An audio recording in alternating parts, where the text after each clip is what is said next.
warahmatullahi wabarakatuh. Jumpa lagi dengan saya Tia dan kembali lagi di channel Motivator Milenial. Saya siap berbagi ilmu, wawasan, dan inspirasi kepada teman-teman semua. Sebelum saya lanjutkan, silahkan tekan subscribe, oke? Karena subscribe itu gratis dan teman-teman dapat berlangganan channel ini dengan tekan notifikasi loncengnya. Dan kali ini konten yang perlu kita bahas adalah memaknai Ramadan di rumah aja. Ya, sesuai dengan situasi saat ini, dimana kita hanya berdiam diri di balik jendela rumah masing-masing. Mungkin beberapa kegiatan terhambat, beberapa aktivitas terhalang, tapi kita maknai dengan positif tentunya dan tetap produktif, proaktif. Oke, dengan kita tetap produktif artinya kita nggak lalai ya, meskipun di rumah aja. Kita Ramadannya tetap melakukan aktivitas seperti sedia kala, seperti mungkin bersih-bersih rumah, seperti mungkin belajar, atau menambah wawasan, baca buku, dan banyak hal yang bermanfaat lainnya. Oke, dengan membuat kita terlatih untuk produktif, kita nggak akan membuang-buang waktu. Dan selanjutnya, membuat list agenda Ramadan, seperti yang saya lakukan ini. Teman-teman bisa cek, bisa lihat, dan silakan teman-teman ikuti dan tulis agenda Ramadan teman-teman masing-masing. Dan dengan kita menulis agenda Ramadan ini, kita terlatih untuk melakukan kegiatan yang runtun, yang terjadwal, dan membuat waktu kita nggak terbuang sia-sia. Tentunya setelah Ramadan kita dapat terlatih untuk selalu melakukan jadwal-jadwal seperti ini. Oke, yang ketiga, selalu introspeksi diri. Karena apa? Karena Ramadan bukanlah ajang hanya berpuasa dan menahan diri, tapi lebih dari itu. Maknai puasa lebih dari sekedar. Teman-teman harus selalu mengintrospeksi diri, mengukur kelebihan dan kekurangan yang kita lakukan, dan mengukur kesalahan-kesalahan kita di masa lalu. Artinya kita harus evaluasi diri. Jadi dengan introspeksi diri, kita tahu nih apa yang harus kita perbaiki setiap tahunnya, setiap harinya, setiap waktu. Dan ini adalah kebiasaan yang baik. Dan yang selanjutnya adalah yang keempat, mempertahankan kebiasaan-kebiasaan baik. Seperti mungkin kita menjaga lisan, menjaga diri untuk tidak terjerumus dalam hal-hal yang membuat sia-sia. Oke, saya tertarik untuk membahas sebuah buku Daily Activities 1 Pekan yang Paling Menyenangkan, karya dari Dr. Briliantono Munardi Sunarwo. Oke, isi bukunya yang pertama adalah menjaga hati.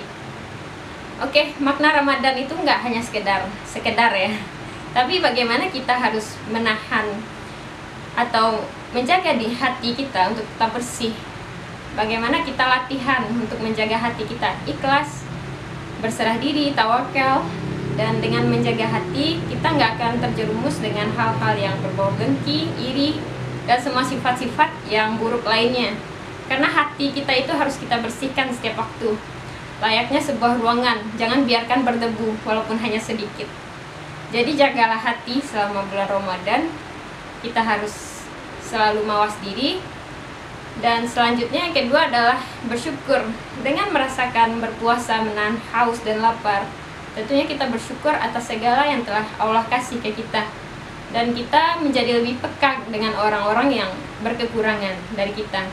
Kita bisa menjadi orang yang lebih dermawan, bersimpati, dan peka terhadap orang lain gitu. Oke, selanjutnya yang ketiga adalah bersimpati dan empati. Ini lebih dalam lagi dari pembahasan sebelumnya. Karena dengan kebiasaan seperti ini, kita akan merasa apa yang dirasakan orang lain gitu. Jadi jangan hanya sekedar berpuasa dan berfokus dengan dirimu aja. Dan selanjutnya, puasa tentunya meningkatkan ketaatan kita.